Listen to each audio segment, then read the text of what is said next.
It's our great pleasure to have with us Dr. James Gomez, who has done some amazing work in terms of really exploring the intersections between academia, politics, activism in Singapore, and more broadly in Southeast Asia as a region.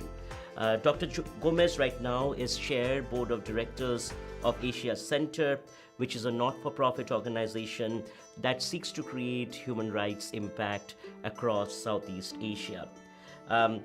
With his doctoral work, once you completed your doctoral work, you entered into academia. But you came into academia after having worked for many years in the activist context.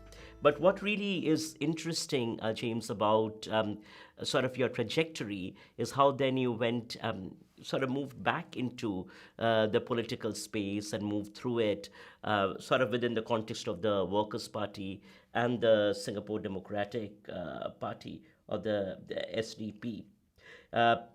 You're the convener of the Asia Center's upcoming conference on fake news.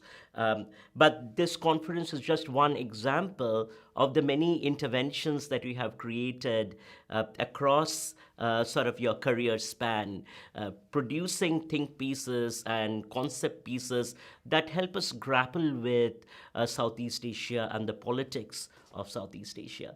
So it's our pleasure to have you with us, James, and look forward to conversing with you in the next hour, really thinking through your journey into academia, politics, and activism. So maybe let's begin by asking this question in terms of your interest in activism and change. What is it that got you interested? Well, I guess coming from Singapore, I first got interested when I went into the National University of Singapore. It was 1988. Tiananmen Square was happening around us. So one of the things I noticed was the lack of attention or curiosity around Tiananmen issues. So I was wondering, sitting in university, how fellow university mates in Singapore were indifferent, really, to what was happening. So I tried to muscle up some support to see if we could sign a petition in support of the students, who are under severe threat.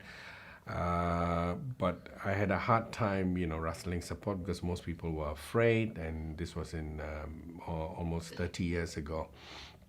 So I decided, therefore, I will just set a table up and put a few pieces of paper, made up a sign, and say, here, sign up a petition, in support of the students, who are under severe threat at Tiananmen.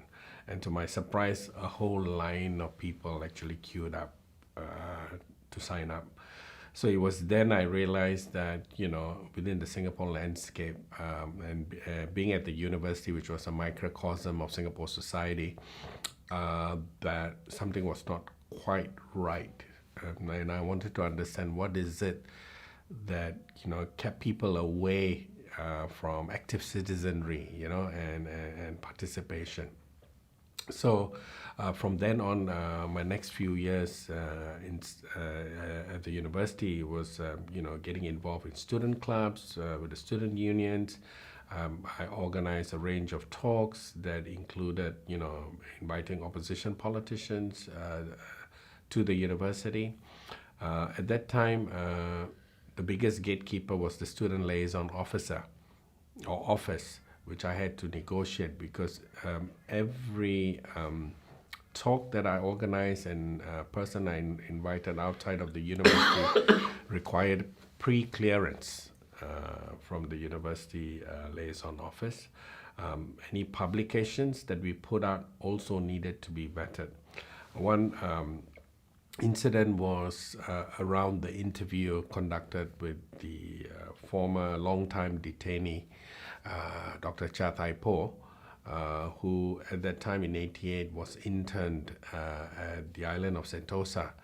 So I wrote to the ISD to ask whether there was any protocols that I had to observe to undertake an interview with him, and I got a letter back from the department saying that he's actually free and one can go and speak to him.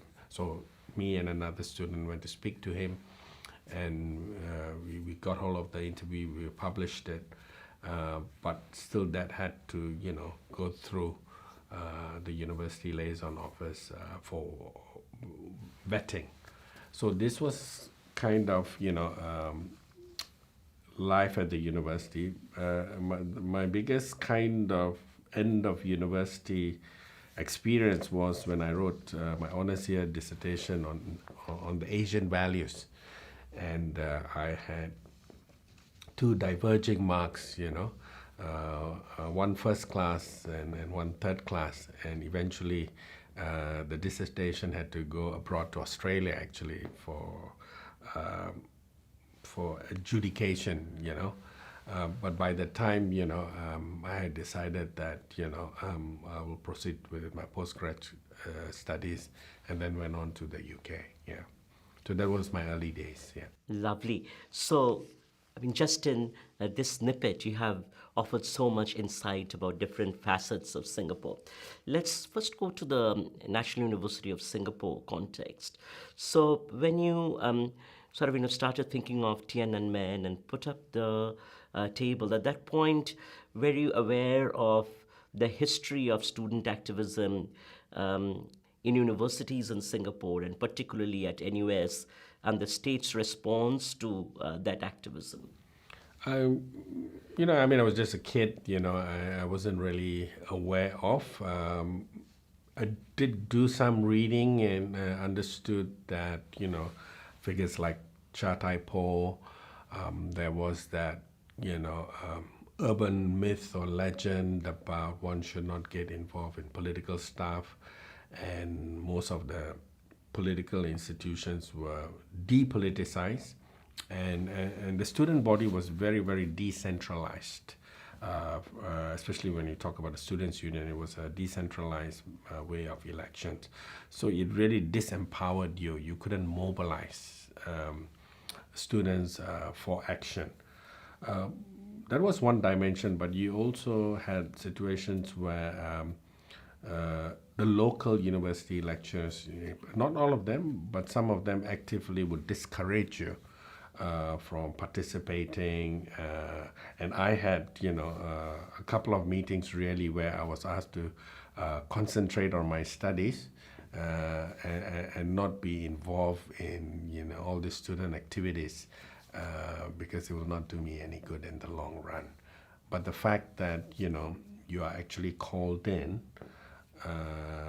and firmly counseled that as a student, you're subject to that power relations, that your head of department would wield over you, and the kind of impact it will have possibly on grades, which I found out in my final year because academia, at least the Singapore-based academia is biased, politically biased, and that what I took away from my time in NUS, that when it comes to anything Singapore and academia or political in nature, it is biased, and how do you navigate that afterwards? Yeah. Fascinating. So, this goes to my question I had about your thesis. So it's really interesting that you produced a thesis on Asian values, and this is also the time when the state was producing these think pieces or intellectual pieces through many different avenues. So whether Kishore Mahbubani or Bilahari Kausikan, talking about Asian values and launching that on the global imaginary. Within that context, your critique was very powerful in terms of interrogating that logic. So I guess the question I have for you is sort of in an academia that you say is fairly politicized in a way that the expectation is that you would produce academic work in a particular tone. What gave you the conviction to interrogate that overarching logic? I think I was not motivated by any form of conviction. I think it was just the methodology of the work. What I did was a content analysis of civic education of primary and secondary school in trying to ascertain, what kind of values transmission was being engineered by making students, young people, compulsorily go through civic education and examining. And what came out quite clearly was the strong emphasis on this Confucian values and ethics that preached, obedience, adherence to authority, and that kind of set, quite aligned, with the kind of larger Asian value discourse. So it was the methodology and the rigor that brought the necessary results, as opposed to having some kind of conviction that drove the results. So I guess to some extent it was the methodology and the findings that it produced that was seen as problematic. Yeah. So, this is great because sort of I see conviction as conviction in the rigor of the science or the rigor of the social science. So one has to believe in the method and the ability of the method to cull out or to bring out whether it is themes or whether it is patterns in social formations that sort of speak to the nature of the science. So I guess, but that is juxtaposed against the way in which academia is structured in Singapore, as you said, that the messaging that you have to be biased because that is tied to the rewards and punishments that you would have in your career, it's pretty evident as well. So I guess my question is, let me reframe it a little bit.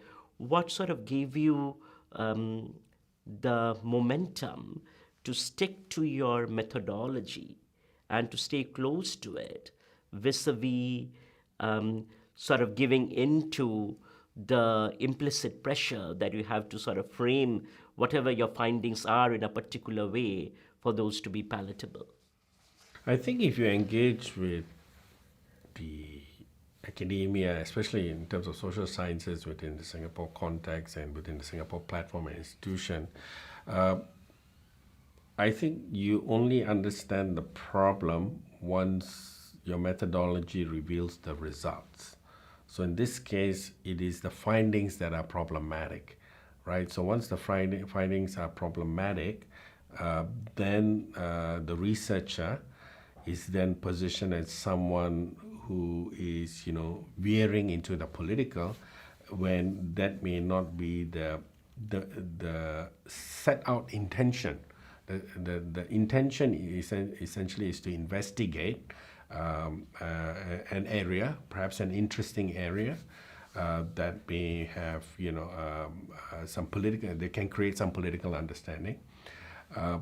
But it's the findings that are problematic. So once the finding doesn't sit with the perceived, political ideology or trajectory, then that has to be challenged or disciplined. The finding has to be disciplined into what is acceptable. Yeah. And that's what you refer to as the bias. Yeah. And the researcher is then, painted as the biased one, because the finding, reveals something that is not part of the larger state narrative. Yeah.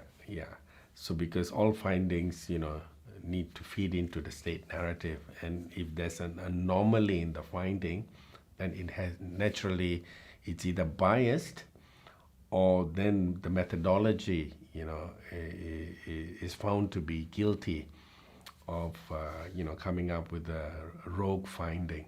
So it's very interesting in terms of, how the states and the agents of the state will react to research and methodology. Yeah. If they cannot accept the finding, they will find a quarrel, or they will quarrel with the process and the methodology. Yeah. So when I think about what you narrated, your experience, which year was this with your thesis? This was 1992.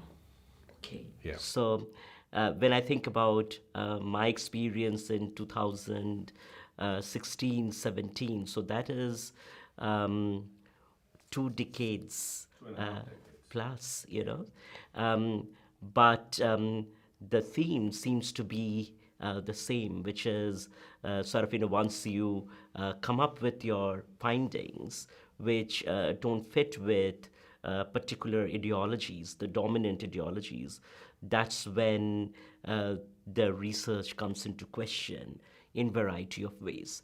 This, of course, also certainly plays out in the work of P.J. Thum when we look at sort of his questioning of the Marxist conspiracy. And again, the ways in which those findings then don't sit with the overarching ideology.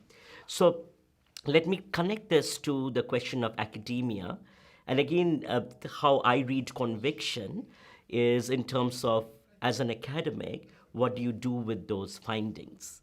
So for you, then, when you sort of found out through your explorations in terms of the ways in which the Asian values ideology works, what did you then decide to do with those findings, learning that that didn't sit well with the overarching ideology of the state? First of all, I think just to sort of put things into context, it was an honors year's thesis. It was not a public document. The thesis still has not been published. And the storm in the teacup was very much within the political science department, and the curiosity it brought among the academic staff, and a little ripple effect on the student. So it's really not a big deal. But for me, I think what it was how to find ways later on in life to go past the census, and to to disseminate the findings of your work directly without any gatekeepers. And I think that's what I took away from the experience. One, there is a bias, or there are challenges to independent work and to findings that are different from the state narrative. And two, how do we get those findings out? At that time in the early 90s, the internet was still not onto us. It first slowly began to be available in Singapore and a little bit in the region only after 1995.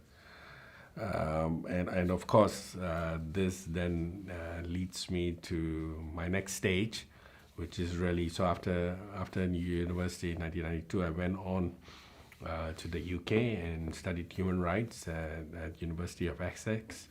And when I came back to Singapore 2 years later in 94, I began crafting my first treatise, as I call it, which is Self-Censorship, Singapore Shame. And at that time, I had the internet on my side, and I was able, after a few years of thinking and writing and observing, to come up with a book, which was self-funded, self-published, and self-marketed. And that broke all barriers, because you could really bring the thoughts directly to the market, so you don't need the gatekeeper. What impact did that book have?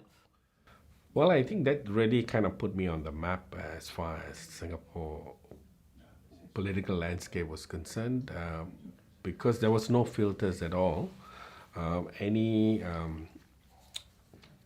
filter I had was informal and just what the book, subscribed or describes, that this will be problematic, So I had people who are generally concerned, and almost everyone that I met in the Singapore context said, "Oh, you shouldn't publish this," right? But because you could get it directly to the market, so to speak, so you could bring your sort of thought process out. So I used the website that was based in Australia to advertise the book. And I had a mail PO box, and so people wrote to me and said, "Hey, this is the money, for the book," and I just mailed them a copy. And one of the first few people who wrote in to ask for 2 copies of the book was the Ministry of Home Affairs in Singapore, right? So in late 90s, it already alerted to me to the fact that the ministry was actually reading, alternative websites, including this one called Singaporeans for Democracy, based in, I think it came out of Australia at that time, and they were, because there's no way they could get access to the book. The other option was direct sales. I actually went to a flea market in Clarke Quay and shared a mat with somebody else who was selling something, and I had some books on sale and sold a few copies. Then I took copies to the different bookshops, and one of the bookshops called the MPH, they ordered 200 copies, and I had a book launch, and it was covered in the local media, and the book broke all records. I think eventually made it to the top 10 in the first 3 weeks, and I sold out the first 2,000 copies. It was selling in Kinokuniya, and it was amazing the things I heard in the bookshops in that first week. You would hear people walk up to the counter, "Where's the shame book? Where's Singapore's shame?" And then you'll hear the counter staff calling out to another colleague, "Can we get Singapore's shame?" And it was just used both in Kinokuniya, in MPH, and it was amazing that so many people came for the launch, and also how the market consumed with fervor what is in their eyes some form of forbidden fruit. The book doesn't really say much apart from just describing what it was. But the fact that you don't put pen to paper and publish it, I think is the act of recording what is in the discursive domain that I think broke the barriers. Of course, the book has a final last chapter where it says how to organize, and the book brought to me many people who kind of believed in the trajectory. And a few months after the book, because these were people who wrote letters to me in the PO box, and I called for a meeting, and from then I established Think Center. Yeah. So, at this point, James, I mean, you had completed a bachelor's, you went for a master's. Were you thinking about academia as an option? And if you were, did you think about what publishing the book would do regarding your career opportunities in academia in Singapore? No, I think at that point I was quite clear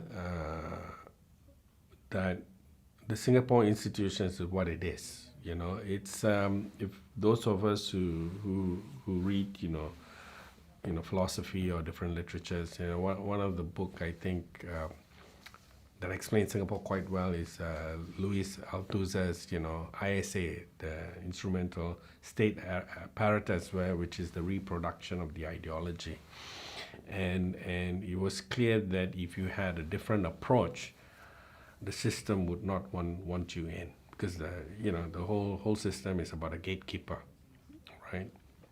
So we all have one life, so I didn't want to kind of waste my time trying to get into a system that is fairly closed, in relation to academia, right? So that thought didn't cross my mind, because I was free. The world is my oyster. So having done that book, I was working in international NGOs for many years. So I continued that, in Singapore and later being posted to Thailand. So it was the work that drove me to do the PhD, because in my work, a lot of it has to do with field work, research, action research, working for development agencies. So I was doing a lot of writing. I had a lot of field experience from the region, so I found myself being invited to universities, sometimes to give guest talks, like notes from the field, and also sometimes to run courses. So I thought if I was also already writing, publishing, and also teaching at universities as someone from a practice track, to me I felt it didn't take too much more, since I was already writing and I had field knowledge, to just sign up for a PhD and have that done as well, so that where appropriate, I could also be part of the university or a research institute, because they do have certain criteria, such as having a PhD before you join them. So for that reason is why I took up a PhD. Yeah. So, I guess one question that comes naturally is, did you, as you followed that path through, did at any point of time you try to apply to Singapore institutions, think tanks, for a potential academic career? Not so much as a career, but every time I went through a stage in academia, I always try to take a bearing, because as much as one discounts Singapore, it's also good to know that whatever you say is verified. Because otherwise, I think when one critiques, you must have a basis on which you critique. So for every step, for my master's, I actually applied to the NES Political Science Department to do my master's, indicating I'll pay my fees, but I was not accepted. But I was, accepted at University of Essex, was, doing human rights. So, yeah, I went. For PhD, I actually applied to do. My PhD was in, sort of media law, new media and law, looking at Southeast Asia with a special study of Singapore. I applied to the NTU School of Communication. My PhD was also application was also rejected. But however, I had two offers, one from the law faculty at Hong Kong U and at Monash University. I took up Monash University. And I also applied for a type of a kind of a postdoc fellowship also at NUS. I think it's the arts faculty, later in, I think, 2010 perhaps, yeah, after my PhD, and that also didn't come through. But of course, at each juncture, that I applied, I always had a very astounding parallel overseas success. For my PhD, I had a scholarship of 100,000 Australian dollars from the Australian government that covered my fees and my tuition and living expenses. So I did quite well, and in terms of a postdoc, I got a full-time job at Monash and several other universities, including the role of associate dean. So I was always able to strike it good elsewhere, and so it never really bothered me so much. But I did, gauge, like every step I moved, what was the Singapore response? Yeah, and it was always predictable. So let's go back to the book. When it was published, did you get to have opportunities of interacting with Singapore academics on the book? Because so much of it is about self censorship, and academia is one side of self censorship. So, did you have interactions with Singapore academics? And if so, how did those interactions usually go? Uh, well, I had a couple of interactions before the book was published, and most of the interaction was no, don't do it, right? Nothing on the substance of what was said. But if you're talking about writing and producing, my experience with Singapore academics are always twofold. One, they will either assume you are or make the claim you are an activist, or you have participated in opposition politics. So therefore, you are not eligible to participate in anything that is academic, because academic has to be neutral and non-activist. So there's that perception. So they keep you out. They take the versions of being a pure academic, and they bend over backwards to demonstrate their methodology as being very academically sound and even superior. So they protect that space. Now, this also includes those persons who may have similar views with regards to the state of academic freedom in Singapore, but still see academia in a very, very narrow sense. So, so that I think is one of the challenge. Now, I just want to walk us back a little bit. You began with the premise that academia in Singapore, and particularly the way the social sciences are organized, is inherently biased. So I find it quite an irony that activism, or the linkages with activism, is seen as biased and therefore a threat to the neutrality of academia. And yet, the so called neutrality of academia is constituted within a biased, ideologically framed structure. So, do you have any thoughts about that? Yeah, so I think those who occupy the space of, extreme neutrality or extreme academia, they do so as a mark of defense, because they seek legitimacy. They need to be part of the Singapore institutions.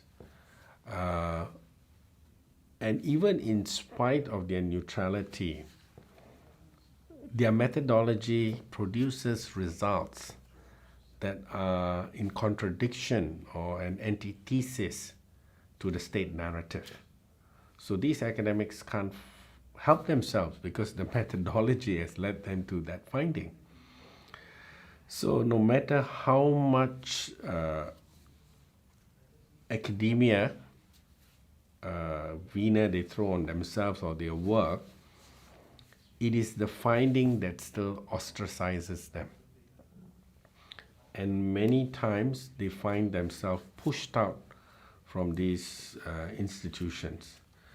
And then they spend the rest of their life, most of them, trying to crawl back or claw back into the state institutions, because they lust this legitimacy of getting back to the Singapore academic institutions. One for legitimacy, one for the brass tacks of being at home in Singapore, where family is, and of course, and the wage, which is, comparatively much higher, to places around the region. So they spend the rest of their life, seeking to enter in one form or another, even if they are based overseas, and they are on sabbatical or fellowships, they will want to get a desk or space at one of these institutions, and many times they're not given any space, because as far as the state and its collaborators are concerned, we don't want to legitimize you whose findings are antithesis to the larger narrative come into our platforms, because our platforms are about this narrative. Yeah.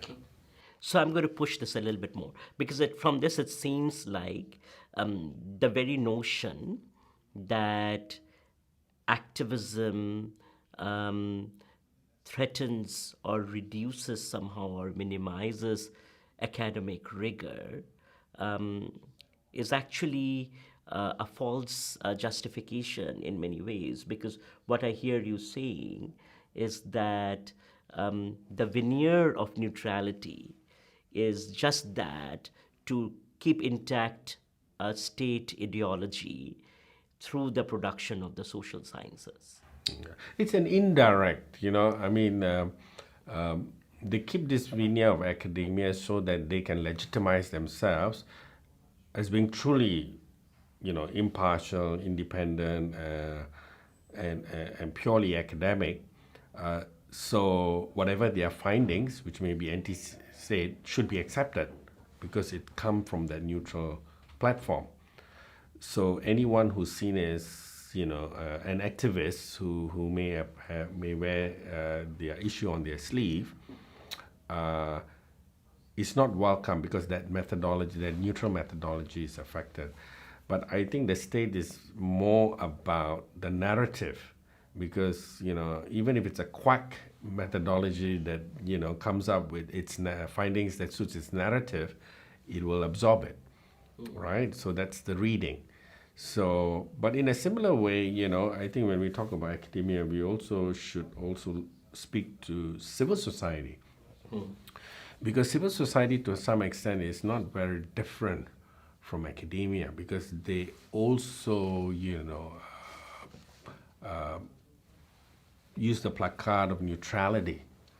So for the civil society groups, what is problematic is they would not want, and we have to discuss the other dimension, who's gone to the political opposition, standing for elections and so on. So while you have academia and activists, then you have civil society who then problematizes the political. Whereas just as in academia and civil society, there's that kind of movement, there's also movement between civil society and the political, right? So again, they self-compartmentalize, and that's part of the problem. Yeah, yeah. And that speaks to my experience standing for elections. Because whenever you stand for elections, uh, uh, the civil society groups feel a great discomfort. It's even more problematic for the academics to embrace, someone who's gone into the political platform. But that's very much a Singapore phenomena. If you look at the rest of the region, whether it's Indonesia, Malaysia, or Thailand, you have this porous movement of people, and that's what contributes to the dynamic landscape. Yeah. Yeah. So there are two questions that come out of this. One is when you sort of problematize the civil society to politics movement, again, hear you bringing up the term neutral. So as if you lose your neutral ground when you enter into politics. Now the question is, increasingly you see in the context of Singapore that movement not only within the context of opposition, but also within the context of the PAP. So the question is that would the same kind of labeling hold for, say, a civil society activist that decides to become a PAP politician? Do they also lose their neutrality then? Yes, they do. They do, but I think the civil society groups may feel a certain comfort um, if they have some access to the ruling party because they ultimately want legitimacy from the state for whatever it is. And that's the end goal, right? So the civil society groups are issue driven. So if the state can accept that issue and move that issue forward and they have access to it, the civil society groups will be fine because it fits the agenda. But for the politician within the ruling party, then it's about whether that issue fits into the narrative of that state. And and it's quite complex also for that individual concerned, because how much risk taking that particular person would do, how close they want to be with this issue pushing, civil society groups. So those are things also to be considered from that perspective. But broadly, the civil society groups may veer to the ruling party easily than they would with the opposition because they want to move on the agenda. Yeah. Now, this brings me to the second question. You said that in the region, you see the kind of fluid movements between academia, civil society, politics, not so much in Singapore. So why do you think that's the case? I think all these groups have bought into the narrative of being neutral, right? And the rigor of methodology as a mark of your neutrality in the case of the academia. So they buy into this logic, but the methodology produce different results. That's the problem for the academia, for those in social science. So they try to be neutral. They do their work. They employ the methodology, but the findings are different. Now, unless they do not want to study those areas that give them an alternative findings, then they may have to do stuff that provides finding that is part of the state narrative, and there are people who do. And the civil society groups also want to be neutral, and for them, the neutrality is defined by not being in politics, right? So they don't take up political issues. However, when they do non-political issues and they touch on areas of neglect that state policies doesn't cover, but then it's problematic for the state because it exposes the underbelly of what they are doing, and then that becomes a problem. So that's why they become the victims of the state. Yeah. So here we are talking about whether it's LGBTI issues or migrant workers issues or the abolition of death penalty, which what the bulk of the civil society groups work on, not so much civil and political rights. But even those are problem areas because it doesn't fit neatly with the agenda of the state. Yeah. So the methodology of neutrality of these groups not having people from politics being involved, but still, as far as the state are concerned, it's political. Right. So in that sense, it also seems, though, that the very concept of neutrality, particularly within the context of Singapore, is itself an ideological production. Which is reproduced by these academic and civil society groups, and they can't see where's the problem, I think. Yeah. And they struggle. Yeah. So, and it seems in any time soon they can't break out of this mental hold. Now, with your work, one of the things that is most interesting in how you were constructing this narrative is that then you then went on to do your PhD, and in that journey came Think Center as sort of a space that is not trying to find legitimacy within that structure, but creating an alternative avenue. So, do you want to talk about that a little bit? So with the PhD, I think after the PhD, I obviously got into the academic space around the region, and what I observed in the region was that, especially for social science, there were increasing challenges around the region. Social scientists were used to bringing civil society activists to their classroom to give a talk from practice perspective, to give sometimes even run half a course or a whole course, or have conferences that were convened where civil societies were part of it, and so on and so forth. But increasingly, this was problematic. It was seen as political. As the regimes around the region also became more conservative, and there was a slide back towards authoritarianism, you find that the space at the university was increasingly being restricted. Often not directly by the state, but by the gatekeepers such as the head of department, the deans, the vice chancellors, who will question. They had two reasons. One was the political dimension, and the other one was the cost dimension. Why are we hosting a civil society seminar here? What's the value for our students or academia, or for the cost? So that was one challenge. Secondly, in terms of actual courses, programs, and research grants, these were also becoming thin for the social sciences, and especially those who are investigating, democracy, human rights, civil society, politics. So that was one problem. So Asia Center was set up, and it's been, it was a project that was conceived, some 7-8 years ago, and been running now nearly 4 years, was to respond to that problem.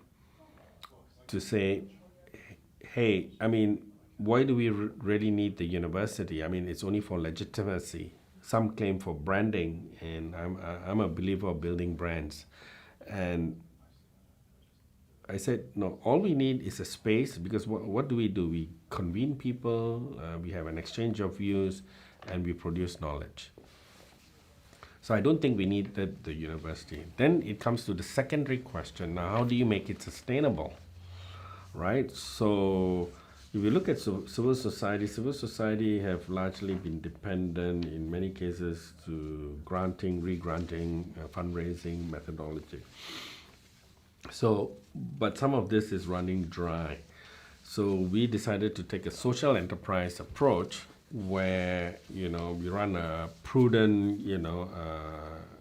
organization that relies on a mixture of funding, but also to generate income, and to be a partner of the university to implement research, teaching, and so on and so forth.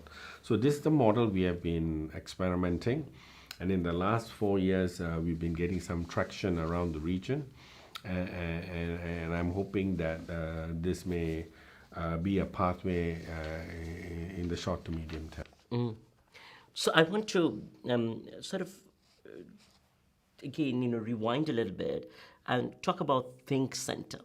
Sort of, do you want to, maybe before going into the Asia Center trajectory, talk about the work with the Think Center, and then sort of your entry into politics within Singapore? Yeah. So Think Center was constituted as a business. It was able to do so because it didn't take the Registrar of Societies route. The law was silent, and we used the business to organize events, basically.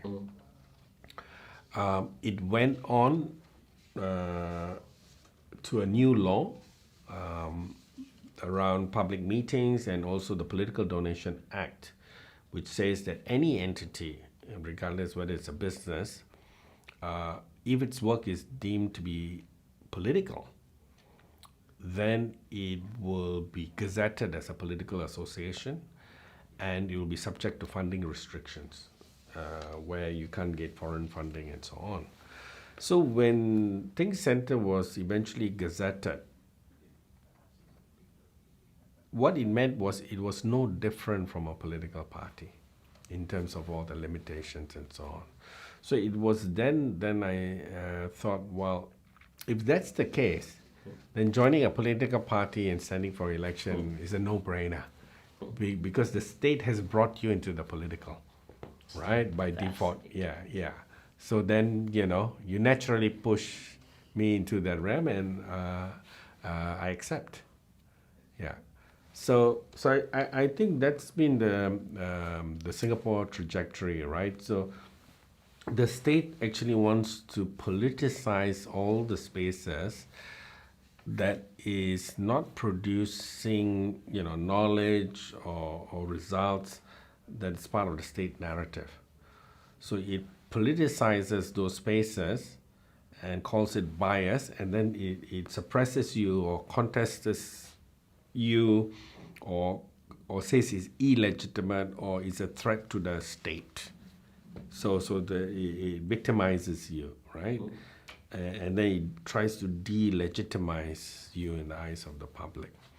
So that's kind of the Singapore trajectory, and I think all the actors have to deal with this, but and of course, different people have different level of stamina and emotional strength, but I think you need resilience to soldier on, and solidarity. So part of, I think, the next stage of the Singapore work would really to highlight to those people on the front line that, one, not to be affected by the emotional fallout, because that's inevitable, but to build resilience. So from an emotional point of view, to build resilience, and also, if you are not getting solidarity, because you won't, that's the reality, instead of looking for solidarity within, it's good to look for solidarity outside. So when people are looking at Singapore from the outside, and if they want to help the individuals who are speaking up to find resilience, then they should, show solidarity with the affected individuals, so they have that kind of courage which they can't really get in Singapore. They do get some, but not enough, so they can soldier on. Yeah. Beautiful. So, we came back to this whole neutrality thing once again. So it's amazing how this is a recurrent theme. It seems like there is a binary, neutral versus political, that is consistently deployed to silence any form of critique in that sense. So I guess within that setting, then, if neutrality is constructed as opposition to what would be political, how do you go about challenging the narrative? Yeah, I think to challenge the narrative, one has to throw out the yokes of neutrality, right? And just say, look,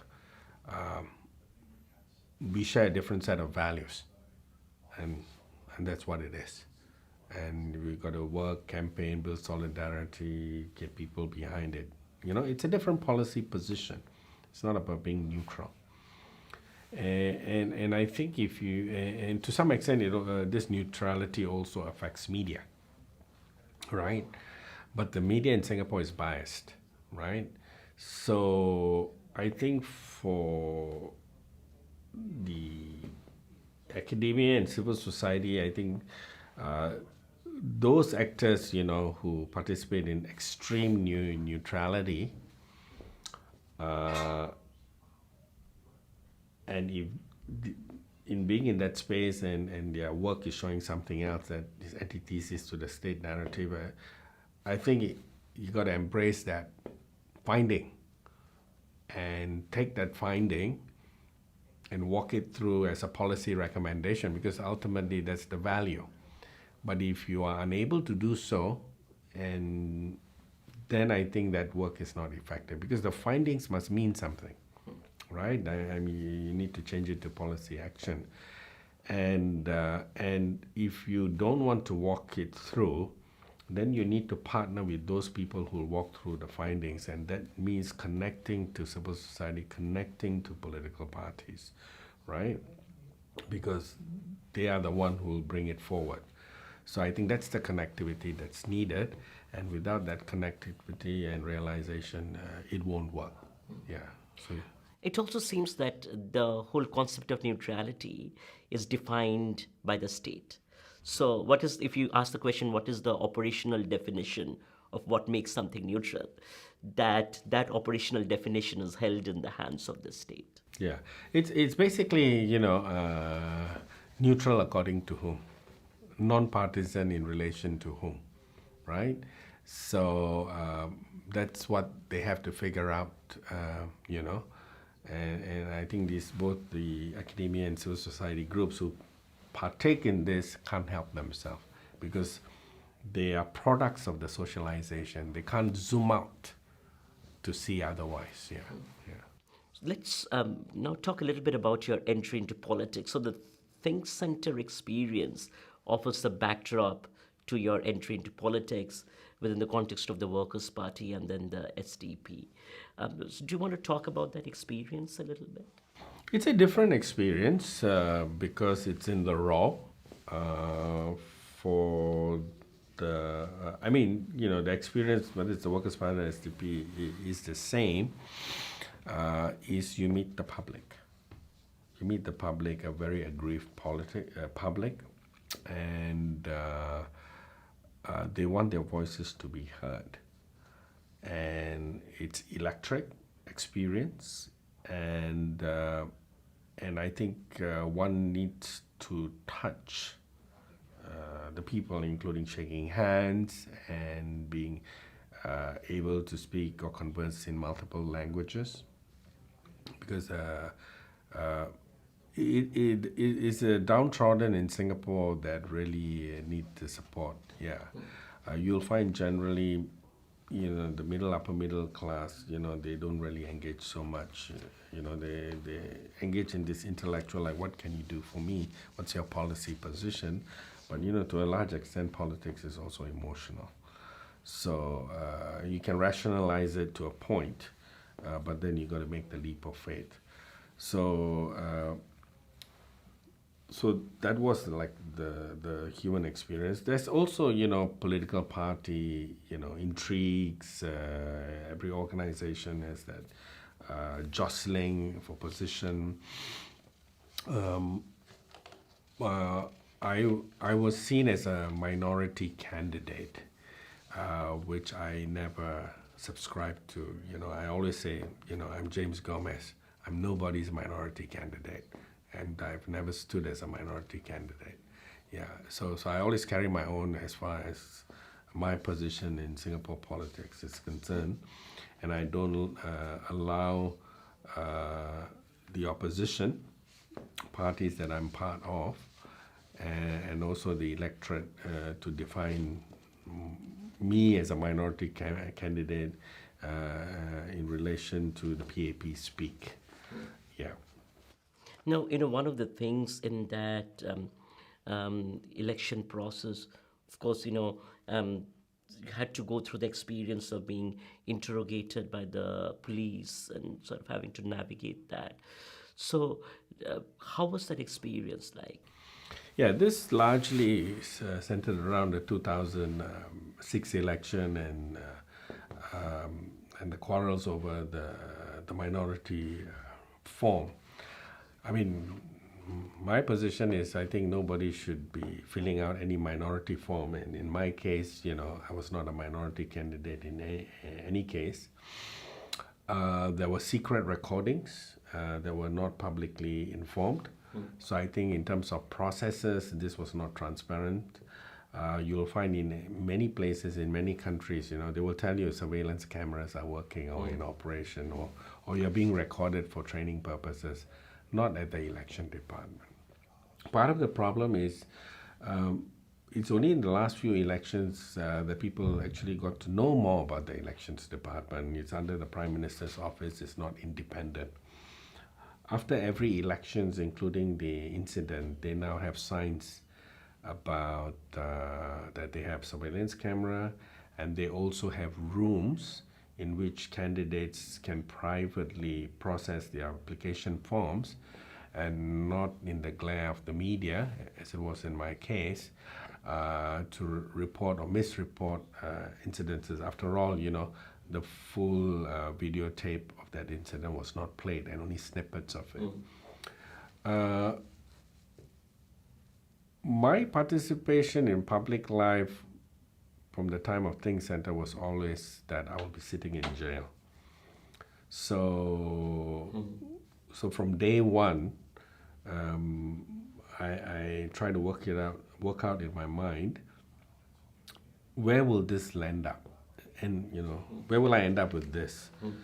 So in the Singapore playbook, right, you end up in jail, sitting indefinitely either as a bankrupt or incarcerated under detention without trial for a long time. So I had to come to the mental acceptability that that's where the logical conclusion would be. So to some extent, I was, psychologically prepared. Secondly, I think it's also my personality. I'm not prone to extreme. I'm quite a steady Joe, and I was able to handle a lot of stress, and a lot of it was just noise. So you just ride it through. Yeah. So I think these two things, helped me navigate the process. And the third one was also just being self-reliant. Yeah. As much it'll be helpful and useful for anyone to have solidarity, but I was not expecting solidarity. So and that's how you do Singapore politics. So if you get the basic in order, everything else you get extra as a bonus. Yeah. So I think that helped me quite a lot. So again, it comes back to those two concepts, solidarity and resilience. Now, I want to ask a little bit more about this idea of solidarity, because in many parts of the world, I think about the US, I think about India, activists have many spaces of solidarity that they can draw upon in order to find strength. Singapore, like you're saying, seems to be limited in that sense. Why is that the case? Because again, we come to definitional issue. We spoke about the notion neutrality, right? And we applied it to academia, we applied it to civil society, and it showed the disjuncture between academia and civil society activists, and then after between civil society activists and political parties, opposition parties in particular. And now we've got to cluster all of that together between the Singapore parameter versus the foreign parameter. So when we are talking about cross-border transnational solidarity, as was in the case of a place like East Timor, which is small, and Singapore would need to follow that model, then again you have another boundary created. This is a Singaporean business, right? So, well, good on you if you get some local solidarity. I mean, let's see who will come together, right? Because everybody is afraid. But I think where you have options for solidarity is transnational and cross-border. So they have problematized also the other, the non-Singaporean, as foreign. So that narrative comes in, and that's why that solidarity has not really emerged. But we need to think about it. But in thinking about it, one has to also be mindful that that negative, anti-Singapore, dimension would also come into play. Yeah. So resilience is the other construct. Do you have any advice, suggestions for the next generation of activists, civil society workers about how to sustain resilience? Yeah, I think what I think is to develop solidarity among their peer and to understand these are the parameters, and also to build cross-border solidarity is very important. The challenge with a lot of the young people is they are unable to self-sustain in terms of jobs and so on. Almost every activist who's frontline, doesn't have a job and has to do part-time or depend on family. Now, because the region is small and you're close by, you could get employment around the region and still have a good life and be involved. So in order to do that, they need to build cross-border alliances and solidarity. And you don't have to go far. There's plenty nearby next door. Now with developments in Malaysia, one of the things that we need to look for is how to build that solidarity and relationship in Malaysia and Indonesia and Thailand as immediate counterparts. So I'll come to one last question, James, as a way for wrapping up the themes we have been talking about. Now, one of the things you hear consistently being argued, at least in the Singapore literature, is how human rights is a Western discourse. It doesn't really work in Singapore. Or how contentious politics is a Western discourse. It doesn't really work within the context of faith, Confucianism, and Asian values. I would, given all your years of experience, I would love to hear how you conceptualize these ideas, whether you think these are Western ideas, or do you think that they have meaning within the context of Singapore? If so, how so? Yeah, I think it's not so much west or east, north or south, but I think it's a methodology. I think, first of all, we have to determine your audience and what your audience is willing to listen, because we can send messages in many forms and many mediums, but if the responder is not receiving, your message is not going through. So I think what is needed is audience analysis. So whether it's the Singapore state, whether it's another state in the region or elsewhere, I think we need to know where are the entry points for articulation. And really, it's a mixed methodology. There are times you need to use the media and publish your findings. There are times you need to do briefings at your ministries. It's time to shake the hand of a politician, or there's time to do joint public action, with civil society groups. So it's a multiple prong. And part of the challenge is to counter the narrative of the state. So it's also an intellectual exercise. So one needs to be philosophical, intellectual about having a counter narrative to the hegemonic narrative, right? So I think that's where I would see it coming from. Yeah, a multi-pronged approach. Yeah.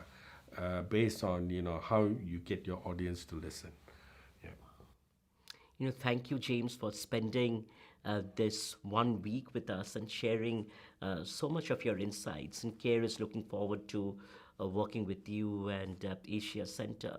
Do you have any parting thoughts for CARE?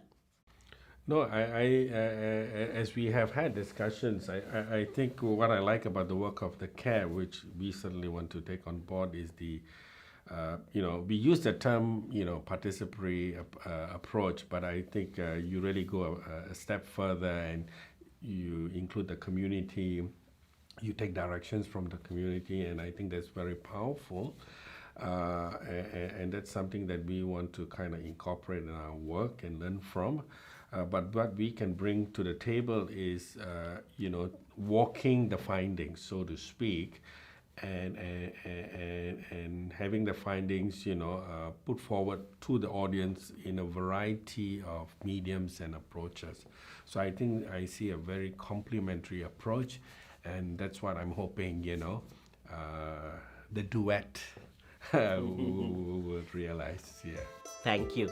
Dr. James Gomez, we are looking forward to the partnership with Asia Center, and particularly to seeing how we can contribute to your imagination of creating alternative spaces across the region that can contribute to the struggles for justice.